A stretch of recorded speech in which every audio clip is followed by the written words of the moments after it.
For cow-calf producers that have Bermuda grass, this particular year may be the one where we can look again at that management strategy called stockpiling Bermuda grass. What I mean by stockpiling Bermuda grass is where we would take and go ahead and clip or heavily graze, perhaps hay, a Bermuda grass field sometime in August. Tests here at Oklahoma State University have shown us that when we've done this in the past, in November, that Bermuda grass has been something in the neighborhood of 13 to 15% crude protein.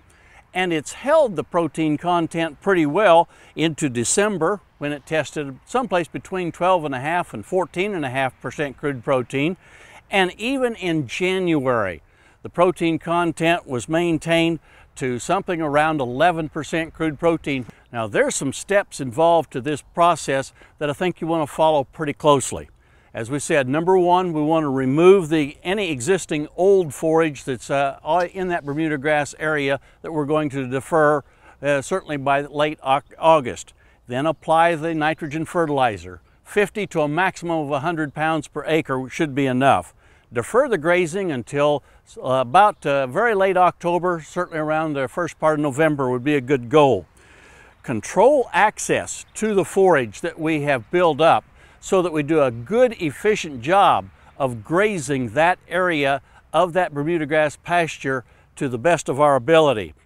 If we have some cool season grass available, such as wheat pasture, even some fescue, we may want to go ahead and utilize this deferred Bermuda grass first and then the cool season grass later in the winter.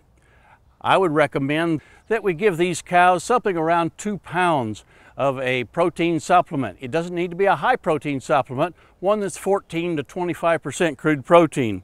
And then of course, be sure to supply those cows with a mineral mix, something that's 6 to 9% phosphorus, contains some vitamin A, and a trace mineral package. Consider this concept of deferring the Bermuda grass that you're going to grow during September and October and utilize that in November, December, and January. I think it can save you some feed dollars and certainly some labor this winter.